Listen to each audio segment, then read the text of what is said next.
विद्यार्थी मित्रांनो, नमस्कार. मी प्राध्यापक प्रवीण बोंद्रे, अकोटवरून. विद्यार्थी मित्रांनो, स्पर्धा परीक्षांच्या विद्यार्थ्यांसाठी मी आज खास एक चॅप्टर घेऊन येत आहे. ते चॅप्टर आहे अपूर्णांकांचे.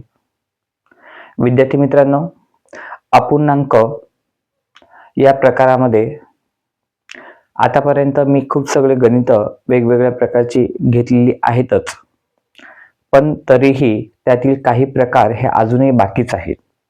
त्यामुळे आज मी एक नवीन प्रकार अपूर्णांकांमधला मी आज घेऊन येत आहे. विद्यार्थी मित्रांनो, आता आज मी तुम्हाला कुठला प्रकार शिकवतो आहे, तर जे अपूर्णांक असतात, अपूर्णांकांना संक्षिप्त रूप कसं द्यायचं ते मी आज तुम्हाला शिकवणार आहे. अपूर्णांकांना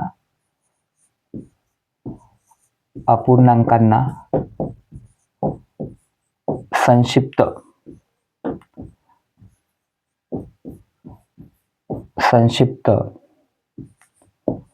रूप कसे द्यावे हे चॅप्टर आपण आज बघणार आहे. कुठलं बघणार आहे? अपूर्णांकांना संक्षिप्त रूप कसे द्यावे. ते आपण उदाहरणाच्या माध्यमातून विद्यार्थी मित्रांनो आज आपण समजावून घेणार आहोत. एक आपण उदाहरण घेणार आहोत. उदाहरण राहणार आहे ते उदाहरण कुठलं घेणार आहे आपण, तर याच्यामध्ये 64/80 हे आपण उदाहरण घेणार आहोत. आता विद्यार्थी मित्रांनो, याचं काय करायचं आहे, तर याला संक्षिप्त रूप द्यायचं आहे. या गणिताला 64/80 ला मग काय करायचं आहे की तुम्हाला त्याचे सरळ सरळ भाग तोडावे लागतील. अंशाचा आणि छेदाचा तो तुम्हाला आला पाहिजे, त्याचा भाग तोडता. मग आता पहा, लक्ष द्या. 6 आणि 4 किती होतात? 10. म्हणजे एक समसंख्या येणार आहे. 8 अधिक 0 म्हणजे काय होतात? 8 होतात. समजा सांगायचं तात्पर्य हे आहे की ह्या दोन्ही वरचे आणि खालचे अंशातली आणि छेदातली एक समसंख्या आहेत. तर या समसंख्या असल्यामुळे या 64 ला आणि 80 ला आपण काय करू शकतो? दोन्ही भाग देऊ शकतो. तर इथं दोन्हीचा भाग दिला तर किती येतील? इथं 32 येतील. इथे दोन्ही भाग दिला तर इथे किती येतील? 40 येतील. परत या 32 ला दोन्ही भाग दिला तर किती येतील? 16 येतील. याला जर दोन्ही भाग दिला तर किती येणार आहेत? तर इथे येणार आहेत 20. परत याला दोन्ही भाग दिला तर किती येतील? 8. इथे किती येतील? 10. याला दोन्ही भाग दिला तर परत किती येतील? 4. इथे किती येतील? 5. तर विद्यार्थी मित्रांनो, तर याचं जे उत्तर आहे, असे जर भाग तोडत गेले तर याचं उत्तर किती येणार आहे? 4/5 असं येणार आहे. आणि दुसऱ्या पद्धतीने अधिक सांगतो.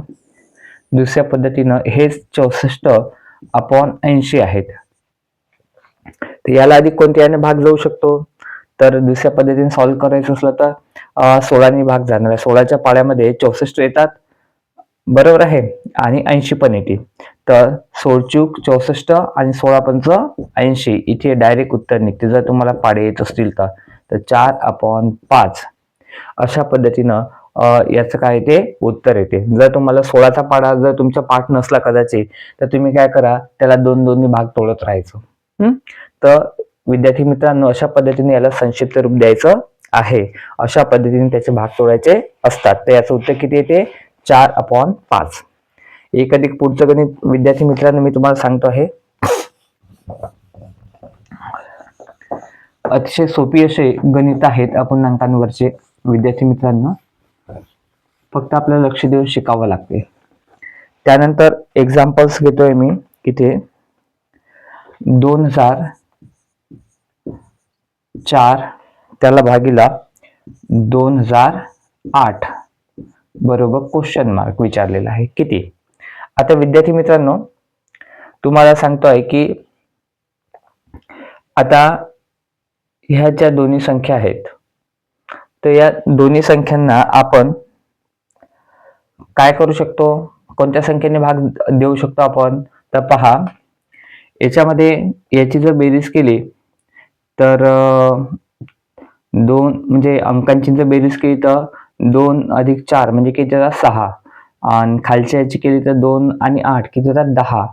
म्हणजे ह्या समसंख्या याची बेरीज होईल, अंकांची बेरीज केली तर. पण आता मला हे सांगायचंय की याचे एकक स्थानी 4 आहे, याच्या एकक स्थानी 8 आहे. तर आपण जर या दोन्ही संख्यांना 4 ने भाग दिला तर कदाचित चांगल्या पद्धतीने याला भाग जाऊ शकतो. तर आपण 4 ने भाग देणार आहे विद्यार्थी मित्रांनो याला. तर हे जे 2004 आहेत, आता 2004 ला जर 4 ने भाग दिला तर इथे 5 ने भाग जाईल सुरुवातीचा. 4 पंच 20, 20तून 20 गेले 0, वजा घेतला शून्याचा, इथे दिला शून्याचा. त्यानंतर हा घेतला 4चा आणि इथे हा 4 ठेवलाय आपण. सॉरी, इथे किती येणार आहे? इथे येणार आहे 1. किती येणार आहे? 1. आणि भाग गेला एकाचा आणि 4 1 4, इथे घेतले 4. 4तून 4 गेले 0. भागाकार किती येतो याचा? 501. किती येणार आहे विद्यार्थी मित्रांनो? 501. जर 4 ने भाग तोडला तर इथे किती येतील? 501. आणि इथे जर 5 ने भाग तोडला तर इथे पहा 2008. याला जर 4 ने जर भाग तोडला तर 4 पंच 20, खाली 0 घेतलं, इथे एक 0 दिला, हा घेतला 8चा, 4 दुने 8, खाली बाकी 0 0. म्हणजे इथे कितीचा भाग जाणार आहे? तर इथे 502चा. कितीने भाग तोडले आपण? 4 ने भाग तोडलेले आहेत, अंशाचे आणि छेदाचे सुद्धा. 4 ने भाग तोडले.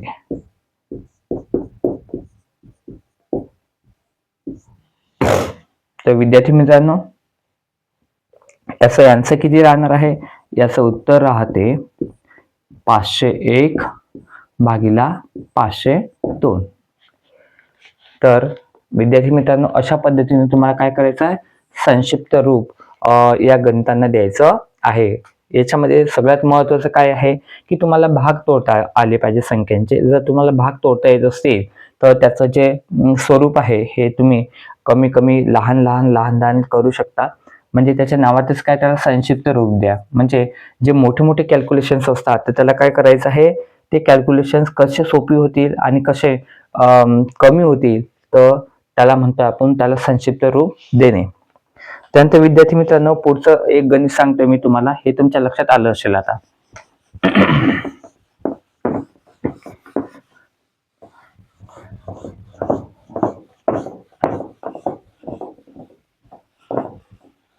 त्याच्यानंतर विद्यार्थी मित्रांनो, इथे पुढचे एक्झाम्पल्स घेतो. 45 म्हणजे 45/48 इक्वल टू क्वेश्चन मार्क.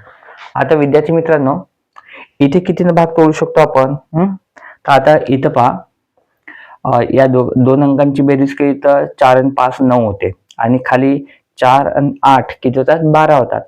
तर विद्यार्थी मित्रांनो, वरच्या अंकांची बेरीज 9, खालच्या अंकांची बेरीज जर केली तर किती येते? 12. म्हणजे याचा अर्थ हा आहे की 9ला आणि 12ला आपण कशाने भाग देऊ शकतो? 3 ने भाग देऊ शकतो विद्यार्थी मित्रांनो. तर आपण या खालच्या आणि वरच्या संख्यांना जर 3 ने भाग दिला तर पहा काय येते. तर 3 ने भाग दिला तर 15च्या पाड्यात 45 येतात, 15 त्रिक 45.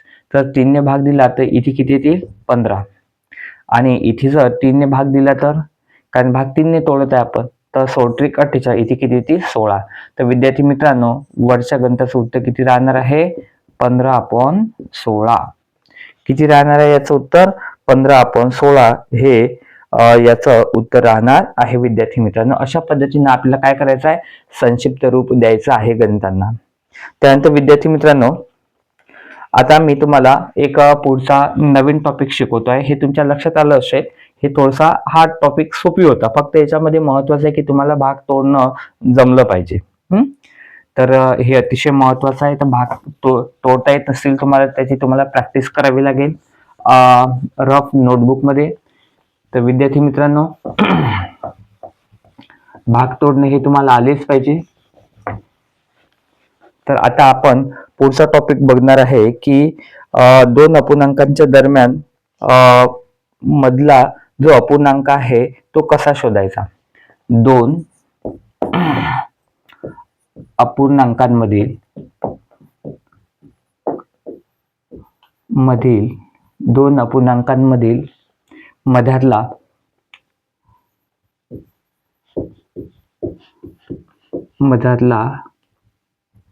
अपूर्णांक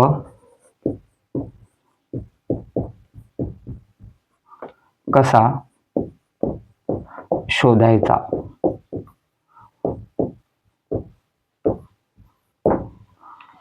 विद्यार्थी मित्रांनो, दोन अपूर्णांक दिलेले असतील आणि त्या दोन अपूर्णांकांच्या मध्यातला तुम्हाला अपूर्णांक विचारते.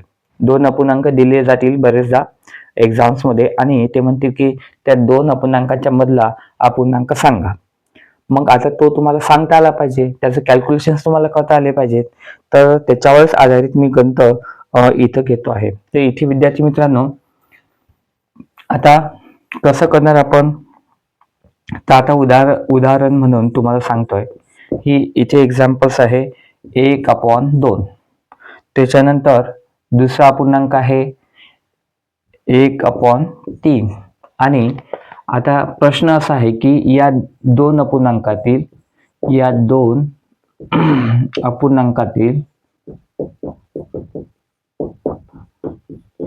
मध्यातला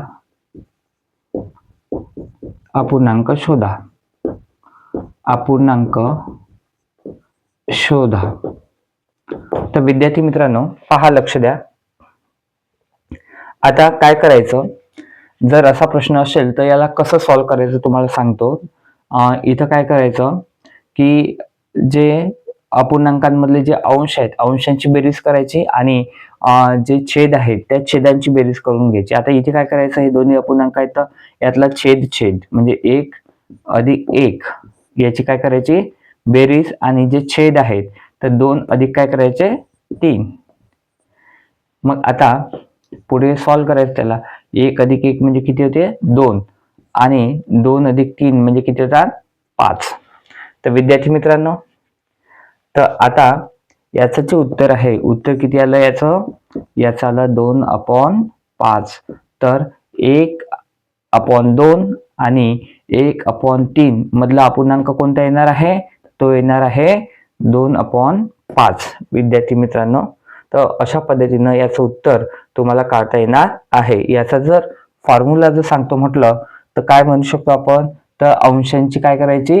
बेरीज, त्याला भागीला छेदांची बेरीज. बरोबर आहे? अंशांची बेरीज भागीला छेदांची बेरीज जर केलं तर याचं उत्तर आपल्याला मिळते आहे. पुढचं एक अधिक गणित घेतोय विद्यार्थी मित्रांनो.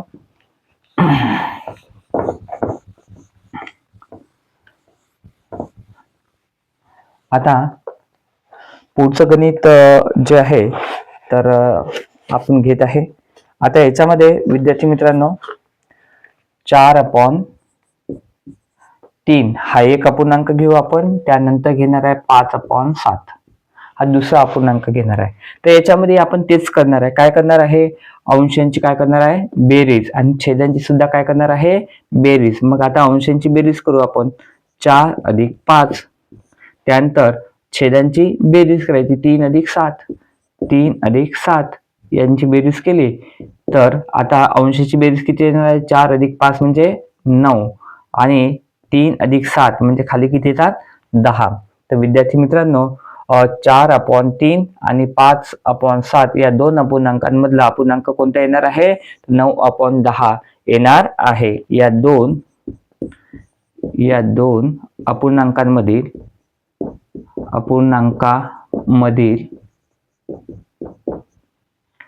जो मध्यातला अपूर्णांक आहे तो येणार आहे 9/10.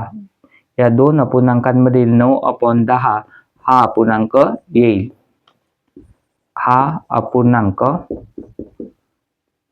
येईल. ठीक आहे. त्यानंतर अधिक एक पुढचं गणित सांगतोय विद्यार्थी मित्रांनो तुम्हाला. अतिशय सोपी गणित आहेत हे आजचे. फक्त याच्या ट्रिक्स आपल्याला माहिती असणं आवश्यक राहते.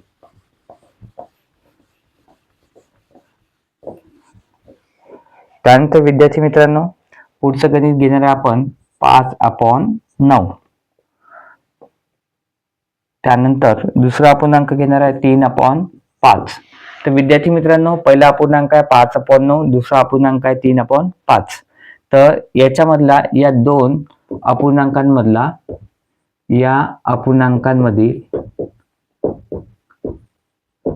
मधील मध्यातला अपूर्णांक शोधायचा आहे. मध्यातला अपूर्णांक शोधा. तर कसा शोधणार? तर काय करायची? अंशांची बेरीज 5 अधिक 3 आणि त्यानंतर छेदांची बेरीज करायची. तर 9 अधिक 5 आता इक्वल टू 5 अधिक 3, 5 आणि 3 किती होतात? 8. 9 आणि 5 किती होतात? 9 आणि 5 14. तर विद्यार्थी मित्रांनो, अशा पद्धतीनं हे जे गणित आहे या गणिताचं उत्तर किती राहणार आहे? 8/14 राहणार आहे. म्हणजे या दोन्ही अपूर्णांकांमध्ये कुठला अपूर्णांक येणार आहे? 8/14 येणार आहे. उत्तर राहणार आहे याचं 8/14. तर अशा पद्धतीने विद्यार्थी मित्रांनो काय करायचं आहे? आपल्याला अपूर्णांक जे आहेत, दोन अपूर्णांकांमधील मध्यातले अपूर्णांक हे शोधायचे असतात अशा पद्धतीनं. त्यानंतर विद्यार्थी मित्रांनो, याच्यानंतर अधिक दुसरा जो प्रकार आहे हा मी तुम्हाला शिकवणार आहे. हे गणित तुमच्या आता लक्षात आलीच असतील. अतिशय सोपी अशी गणित आहेत. याच्या पुढचा टॉपिक जो आहे हा मी तुम्हाला विद्यार्थी मित्रांनो शिकवणार आहे. पहा, आता याच्यामधला जो समोरचा जो टॉपिक आहे त्याच्यामध्ये आहे शाब्दिक गणित. शाब्दिक गणिते.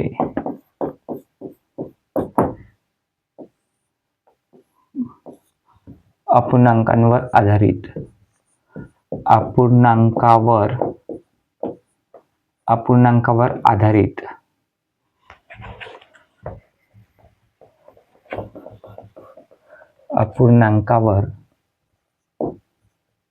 आधारित विद्यार्थी मित्रांनो, आता गणित काय आहे? मी इथे गणित लिहितो आहे. गणित आहे, उदाहरण आहे एका पुस्तकाचा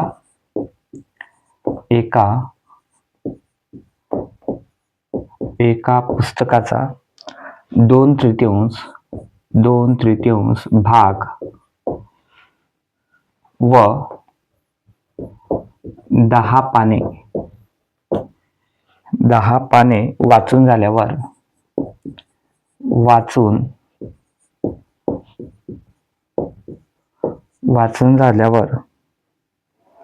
80 पाने वाचावयाची राहिली. 80 पाने वाचावयाची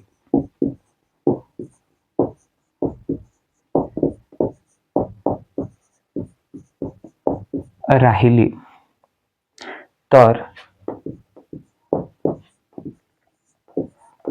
पुस्तकात किती पाने आहेत? तर पुस्तकात किती पाने आहेत? तर पुस्तकात किती पाने आहेत हा असा प्रश्न आहे विद्यार्थी मित्रांनो.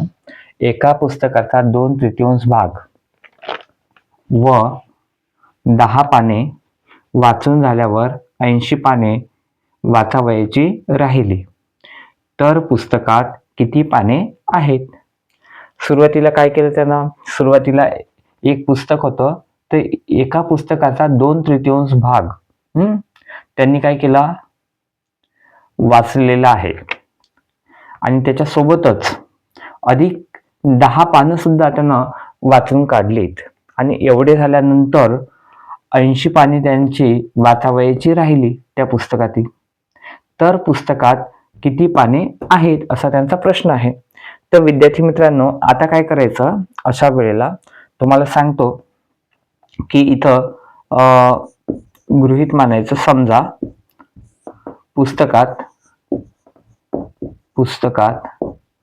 आता तुम्हाला या गणितात जर तुम्ही वाचलं तर तुम्हाला एकूण पाने किती आहेत हे लक्षात येत आहे का? नाही येत.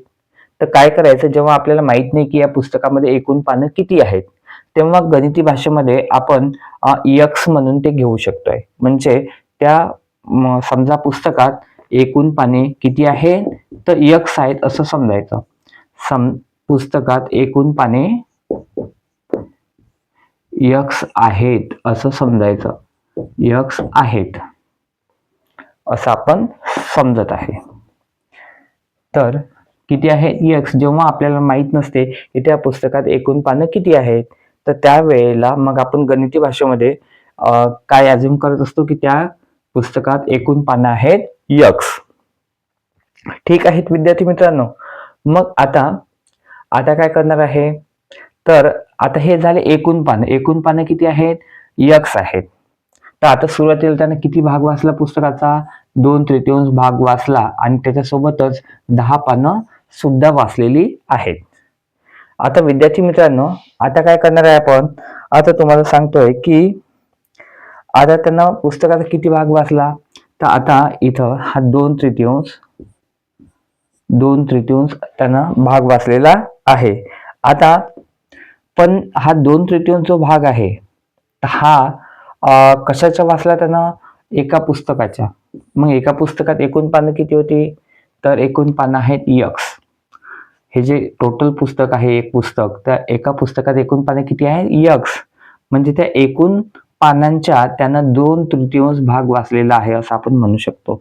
म्हणून या 2/3 हे जे एकूण पाने आहेत म्हणजे यक्स, हे काय करायचं, गुणायचं. त्यानंतर विद्यार्थी मित्रांनो, याच्यामध्ये अधिक त्यानं 10 पानं सुद्धा काय केलेली आहेत, 10 पानं सुद्धा त्यानं वाचलेली आहेत. तर विद्यार्थी मित्रांनो, पण आता सुरुवातीला आपण काय करून घेणार आहे, तर मी तुम्हाला परत सांगतोय इथं. आता त्याने काय केलं, एका पुस्तकाचा 2/3 भाग वाचला. एका पुस्तकाचा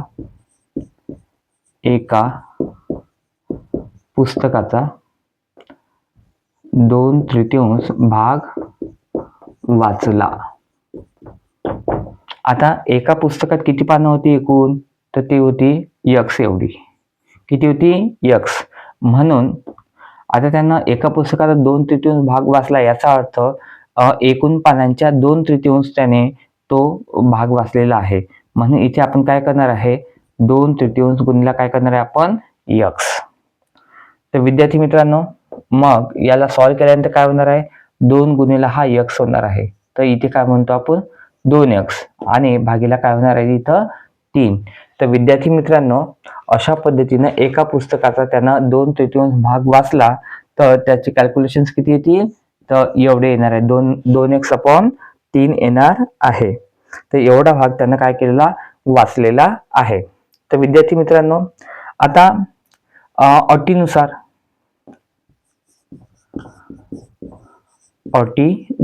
आता त्यांनी काय सांगितलं आहे की सुरुवातीला त्याने 2/3 भाग वाचला होता. तर मग 2/3 भाग आपण किती काढला, 2x/3.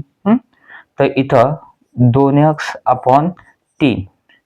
त्यानंतर त्याच्यासोबत अधिक 10 पानं त्याने जास्तीची वाचली. इथे 10 पाने वाचून झाल्यानंतर असं त्यांनी सांगितलं. म्हणजे सुरुवातीला 2/3 भाग वाचला, त्याच्यासोबत त्यांना जास्तीचे 10 पानं अधिक वाचलेली होती. तर हे 10 पानं हे त्यांना जास्तीची वाचलेली आहेत. 2x/3 म्हणजे हा एका पुस्तकाच्या म्हणजे एकूण पुस्तकांच्या 2/3 असं आपण याला समजत आहे 2x/3 ला. म्हणजे एकूण जे पानं होती टोटल त्या पुस्तकामध्ये, तर त्याच्या 2/3 म्हणजेच काय 2x/3 असं आपण त्याला म्हणत आहे. आणि अधिक त्याच्यामध्ये त्यांना 10 पाने जास्तीची वाचली आहेत, म्हणून 2x/3 अधिक 10. मग आता एकूण पाने किती होती आपल्याकडे, ते होती यक्स. किती होती, यक्स. मग आता या एकूण पानांमधून त्यानं सुरुवातीला 2x/3 म्हणजे एकूण पानांच्या 2/3 भाग वाचला, अधिक 10 पानं जास्तीची वाचली होती. आणि तरी पण त्यांनी काय सांगितलं, हे सगळं वाचून झाल्यानंतर सुद्धा 80 पाने वाचावयाची राहिली. म्हणजे याचा अर्थ की अधिक 80 पाने त्याच्यामध्ये काय होती, शिल्लक होती. तर म्हणजे एकूण पानांच्या 2/3 भाग वाचूनही आणि जास्तीचे 10 पानं वाचून झाल्यानंतर सुद्धा त्यांची त्या एकूण पानांमधून 80 पानं वाचावायची राहिली, म्हणजे याचा अर्थ याच्यामध्ये अधिक 80 करावे लागतील. म्हणजे या तिघांची हे 2x/3 अधिक 10 अधिक 80 या तिघांची जर आपण टोटल करतो म्हटलं तर ती किती येणार आहे, या एकूण पानांनी एवढी येणार आहे, म्हणजे x एवढी येणार आहे. तर विद्यार्थी मित्रांनो, आता काय करायचं, आपल्याला सॉल्व्ह करायचं आहे. तर आपण त्याला सॉल्व्ह करूया. तर इथे साईडला आपण सॉल्व्ह करणार आहे. तर इथे 2x/3 अधिक 10 आणि 80 म्हणजे किती घेणार आहे आपण, 90. या दोघांची बेरीज केली 10 अधिक 80 ची, इथं बरोबर x, हे बरोबर x. ठीक आहे.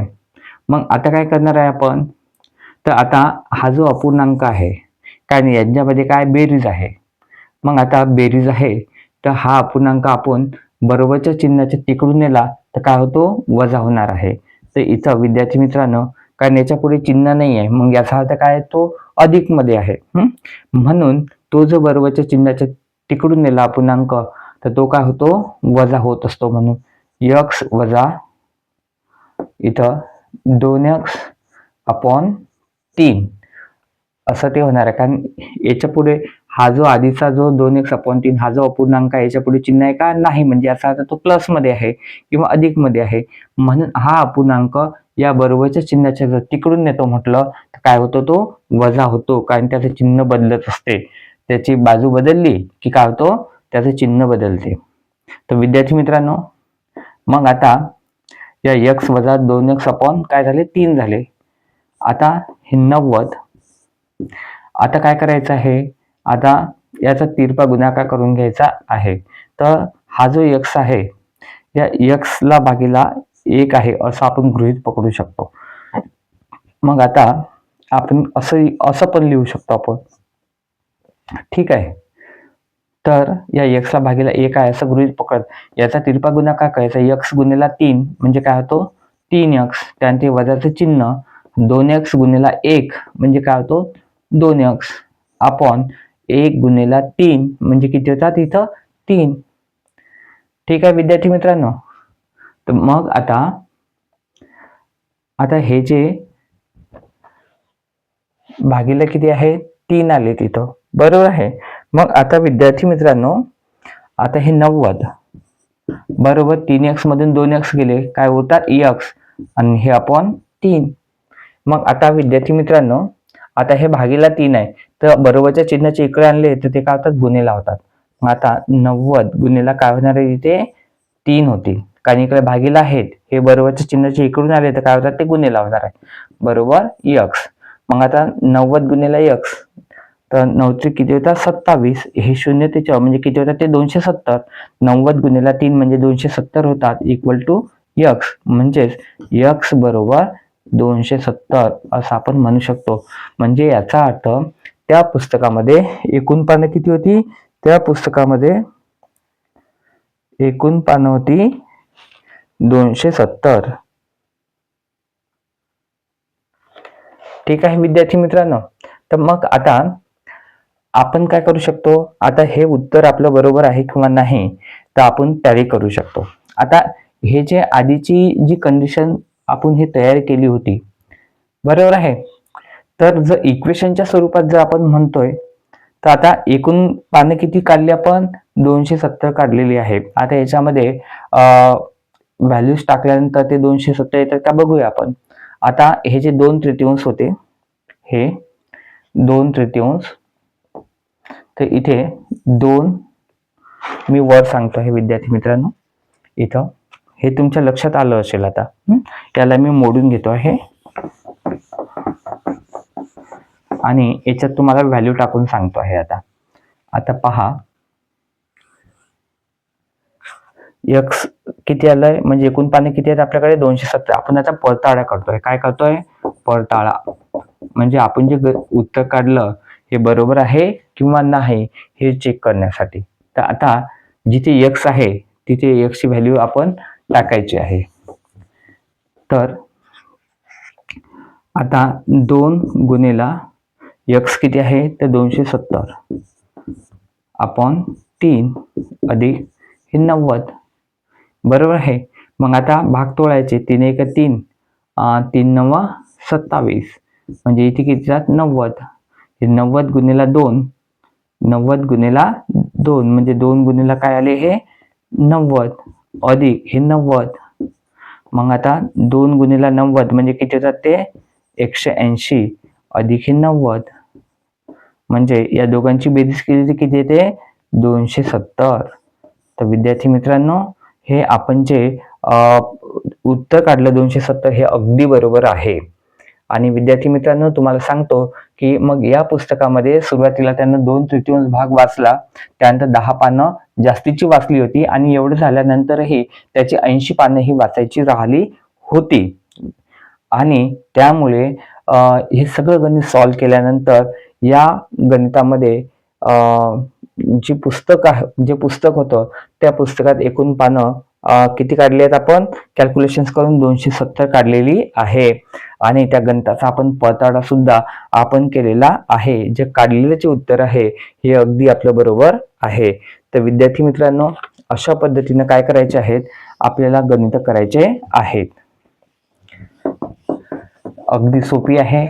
त्याच्यानंतर विद्यार्थी मित्रांनो, तुम्हाला सुद्धा अशा पद्धतीची काही शाब्दिक गणित तुम्हाला सोडवायची आहेत. तर विद्यार्थी मित्रांनो, ज्या विद्यार्थ्यांना माझं जे यूट्यूबचं चॅनल आहे हे पाहायचं असेल तर त्यांनी काय करायचं, यूट्यूबला जायचं, सर्चिंगमध्ये प्रवीण बोंद्रे नाव टाकायचं आणि ते सर्चिंगमध्ये प्रवीण बोंद्रे नाव टाकलं की professor Praveen Bondre motivational speaker हे माझं यूट्यूबचं चॅनल तुम्हाला दिसणार आहे. आणि त्यानंतर तुम्ही काय करायचं आहे, त्या यूट्यूबच्या चॅनलला तुम्ही सबस्क्राईब करायचं आहे.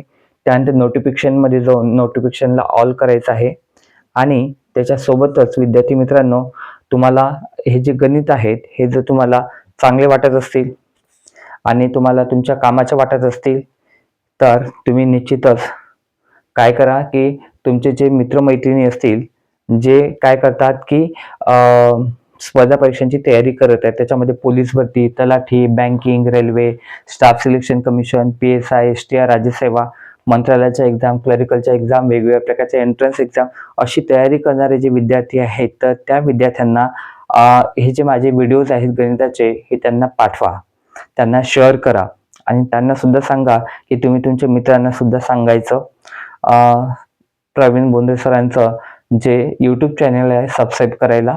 आणि विद्यार्थी मित्रांनो, तुम्हाला हा व्हिडिओ कसा वाटला निश्चितच काय करा, तुम्ही कमेंट बॉक्समध्ये कमेंट करा. आणि अधिक काही तुम्हाला नवीन गोष्टी लागत असतील तर त्या कमेंट बॉक्समध्ये मला तुम्ही सांगायच्या आहेत. आणि या व्हिडिओला लाईक करायला बिलकुल विसरू नका. तर चला तर विद्यार्थी मित्रांनो, मी इथे थांबतोय. उद्याला अधिक आपण याच पद्धतीचे अधिक 2 गणित आपण घेणार आहोत. तर आज आपण इथे थांबतो आहे. मी आपली रजा घेतोय. Thank you so much.